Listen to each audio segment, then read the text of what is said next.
Em, Sebelum saya mulai, saya ingin cerita-cerita dikit tentang saya. Jadi dulu saya adalah, maaf. Jadi saya adalah anak terakhir. Saya adalah anak keempat di keluarga saya. Bapak Ibu tahu kan, kalau misalkan anak terakhir itu biasanya kayak gimana sih? Mereka tuh memang sering tumbuh di keluarga yang biasanya itu ngebiarin anaknya melakukan sesuatu hal yang dia mau. Biasanya itu kalau misalkan anak terakhir ngomong A, diturutin aja terus A gitu. Gak akan ada plan B seperti itu ya. Nah, dari lingkungan yang seperti itu, saya pun tumbuh menjadi anak yang cenderung egois, cenderung semuanya sendiri. Bahkan teman-teman saya yang pernah bekerja sama dengan saya, pernah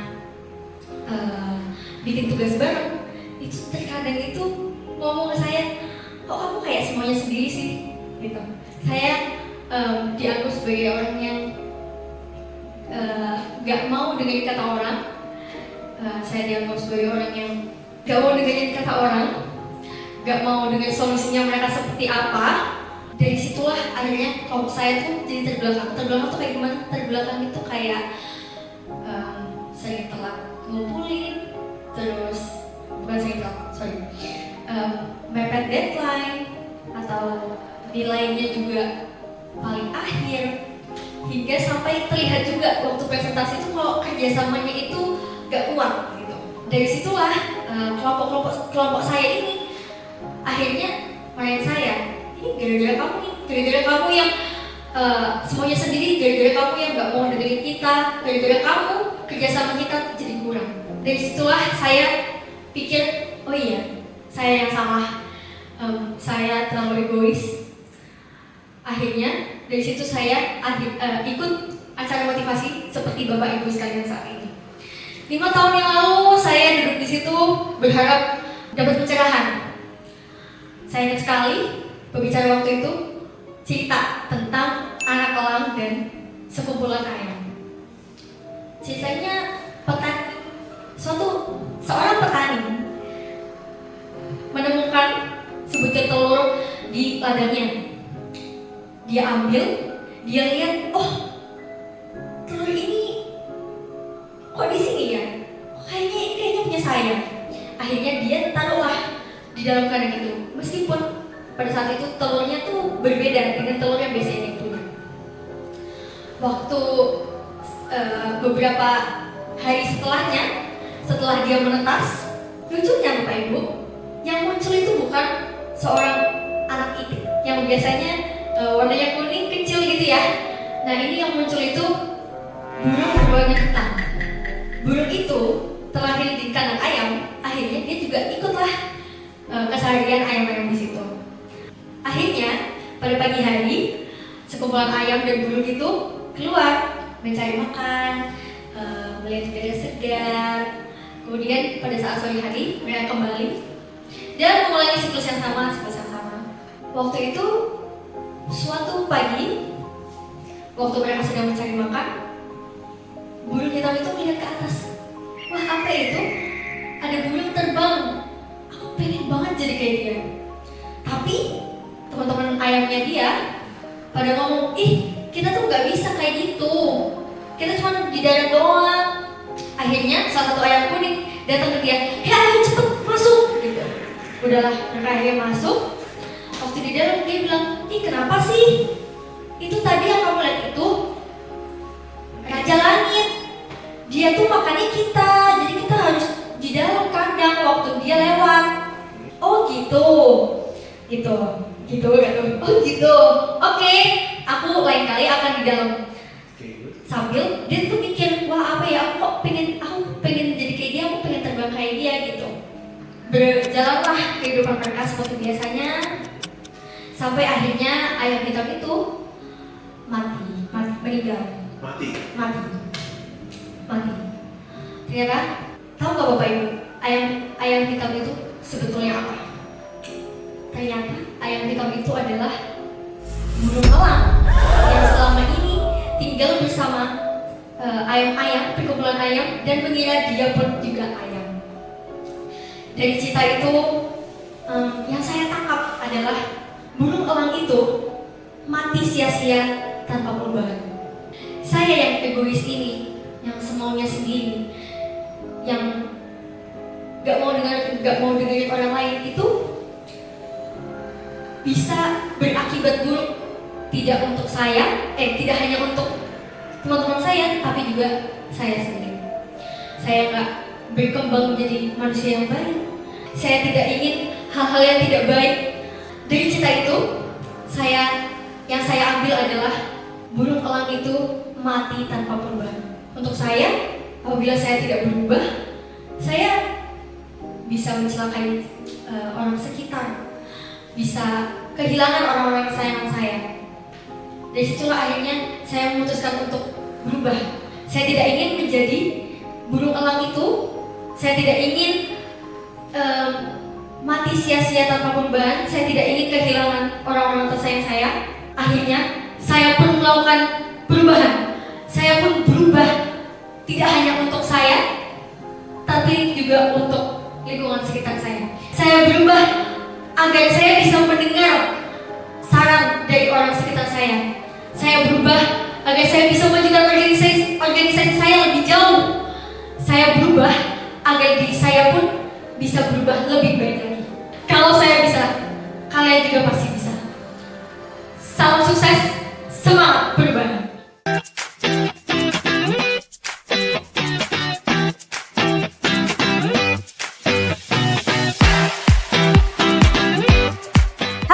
Selamat pagi teman-teman.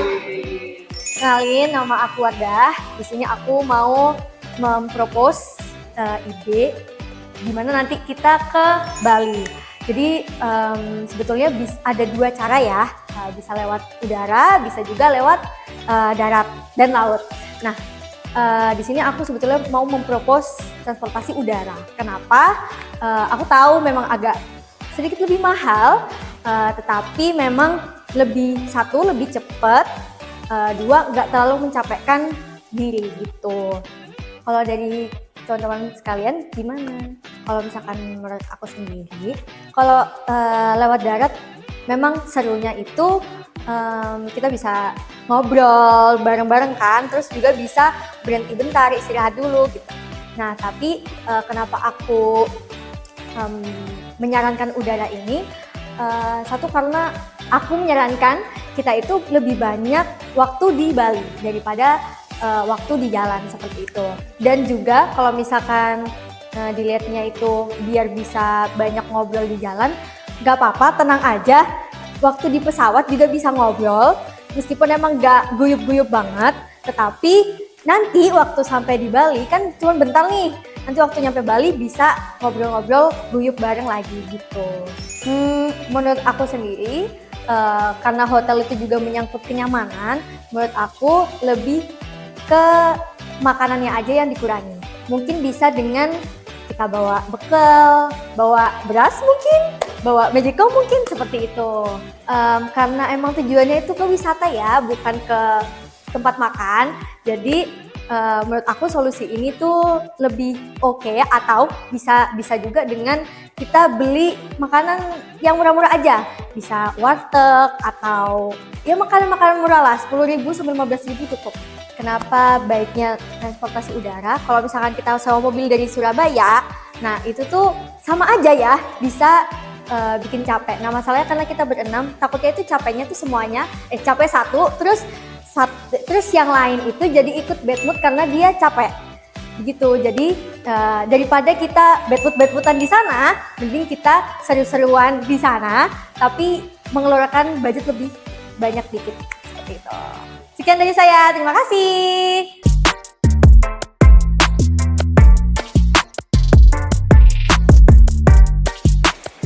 Pagi Kak Jimmy. Pagi. Tadi kesini naik apa? Saya kesini. Dia naik mobil. Naik mobil. Punya motor juga? Ada. Ada motor. Kenapa naik mobil? Ya, karena pikirnya kalau misalkan lagi hujan-hujan ini biar lebih aman ya, naik mobil lah. Motor kalau belum kalau misalkan hujan atau misalkan nanti barang kan susah. Betul sih. Nah jadi, tapi tetap sering naik motor juga gimana? Ada. Ada. Motor. Oke. Jadi ini aku mau nawarin sih, Kak sebetulnya. Kan di Surabaya ini kan cuacanya lagi gak jelas ya, kadang hujan, kadang panas banget kan. Aku mau nawarin jaket windbreaker, jadi ini tuh kayak semacam jaket jaket yang gak panas sebetulnya, jadi cocok emang buat udah Surabaya yang suka panas ini kan.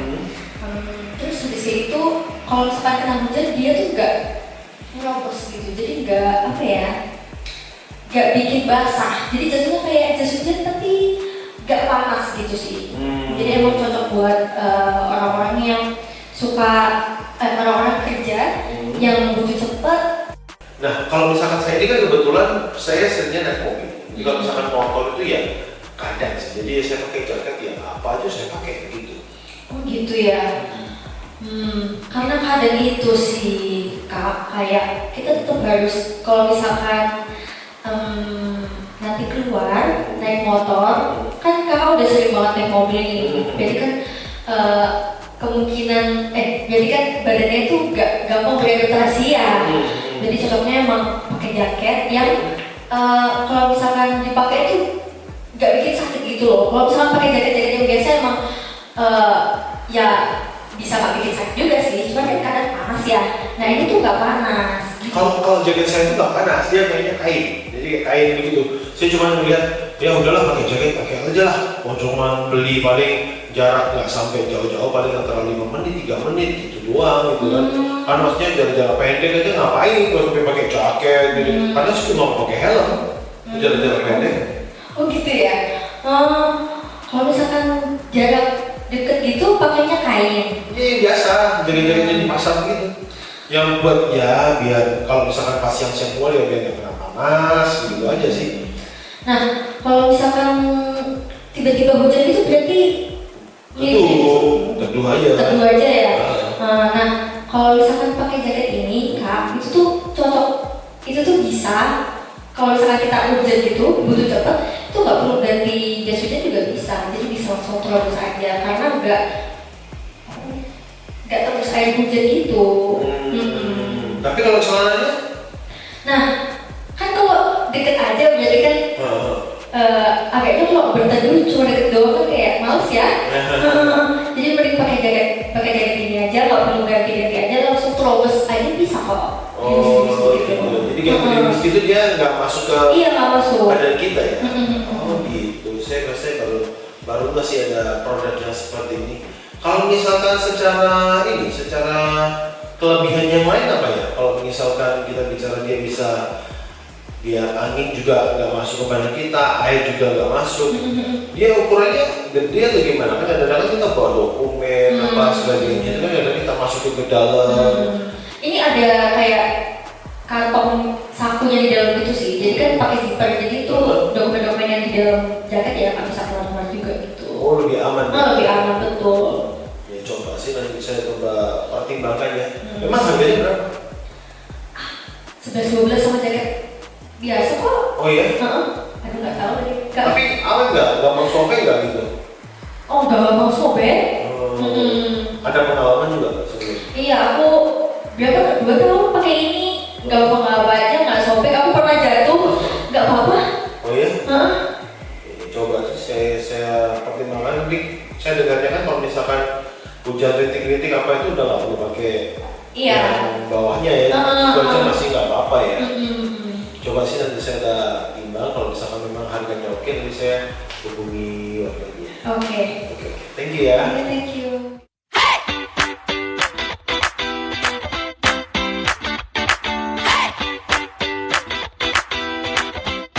Halo teman-teman sekalian. Jadi sebelum kita memulai hari, otomatis kita juga harus briefing dulu bentar ya. Nah di sini kita mau briefing nih gimana nanti caranya kita menjual rumah yang nyaman untuk dihuni seperti itu. Nah awal-awal tuh mungkin bisa dengan jabat tangan dulu, terus kayak selamat pagi, selamat siang gitu ya. Terus kayak mungkin sekedar basa-basi tanya-tanya keadaan mereka seperti apa. Setelah mereka mungkin udah mulai merasa nyaman, nah baru kita mulai nih jelasin tentang rumah yang kita mau jual ini kayak gimana gitu. Jadi bisa mulai dari nunjukin desain rumahnya, nunjukin lokasinya seperti apa. Mungkin bisa juga semisal orangnya ternyata suka hewan nih, mungkin dia juga dokter hewan misal. Jadi jadi kita bisa nawarinnya kalau misalkan rumah ini tuh pet friendly. Mungkin kursinya itu nggak apa-apa untuk dicakar kucing seperti itu ya, atau dia punya halaman yang luas seperti itu. Misal nih kita ketemu klien sama pecinta hewan, atau bisa jadi orang itu ternyata dokter hewan.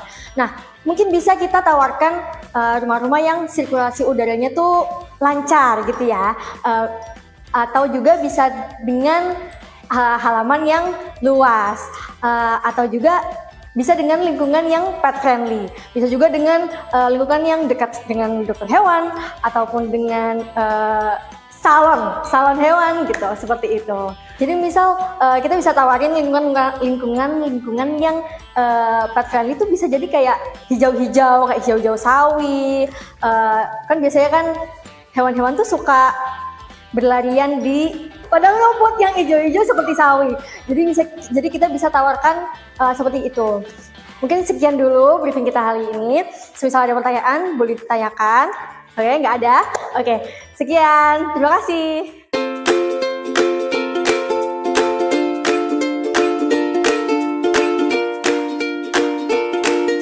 Selamat pagi.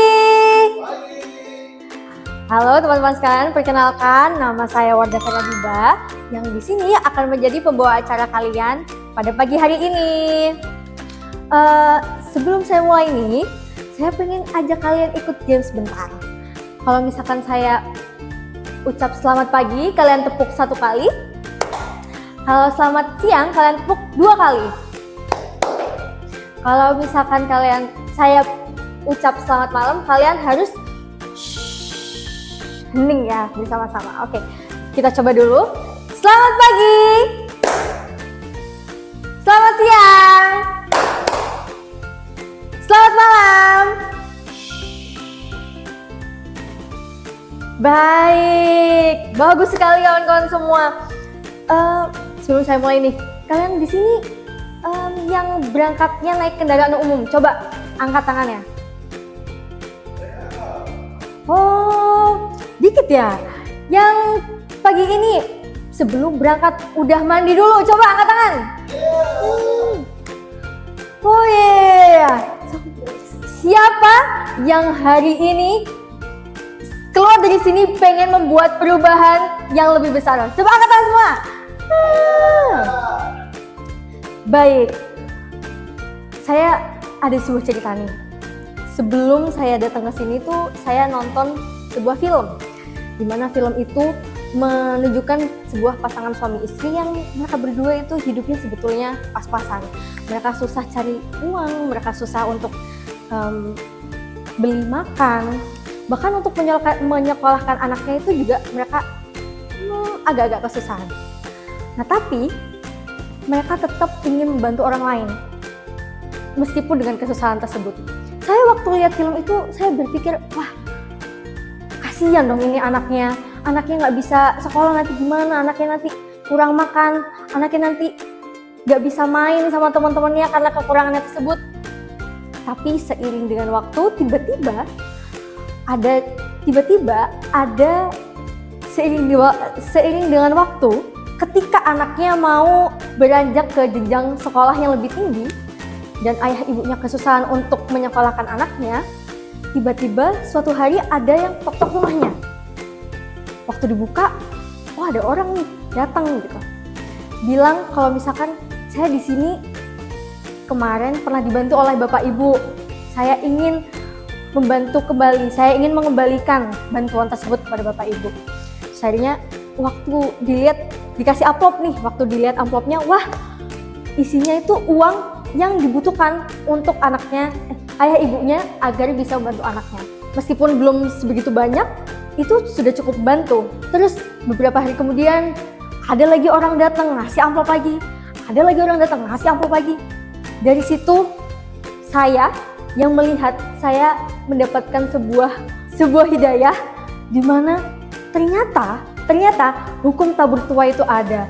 Sama seperti kita sebagai manusia, jika kita melakukan perubahan-perubahan kecil, maka kedepannya kita juga bisa membuat perubahan-perubahan besar yang lebih signifikan dari sebelumnya. Perubahan-perubahan besar yang kita ingin capai itu bisa dicapai sedikit demi sedikit dengan perubahan-perubahan kecil.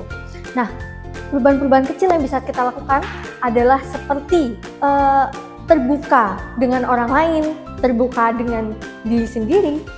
In every moment, my love will be tempted, concealed forever, always, every moment. Even in the Assalamualaikum warahmatullahi wabarakatuh. Waalaikumsalam warahmatullahi wabarakatuh. Selamat pagi Bapak Ibu hadirin sekalian. Perkenalkan, nama saya Wardah Faratiba yang akan menjadi pembawa acara di pagi hari ini. Sebelum saya mulai, saya ingin tahu nih, apakah Bapak Ibu sekalian di sini sudah ada yang makan? Coba boleh angkat tangan semua? Saya. Wah, cukup banyak ya. Terus saya mau tanya, di antara Bapak Ibu sekalian siapa nih yang mau sukses? Coba angkat tangannya. Saya. Banyak sekali. Saya. Semua pengen sukses kan ya? Tepuk tangan untuk kita semua. Ini kesuksesan, menurut saya sendiri itu datang dari energi yang positif. Sama halnya dengan kita memilih baju yang bagus di hari itu untuk menjadi keren, untuk tampil keren pada hari itu.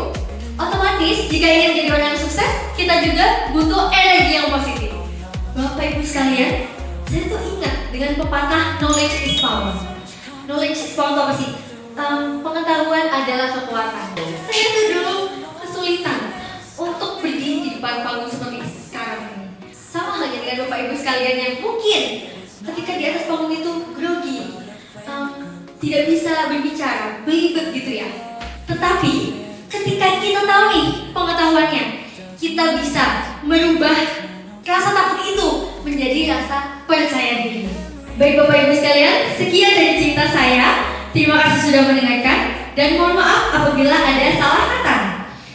Kalau saya bisa, kamu pasti bisa.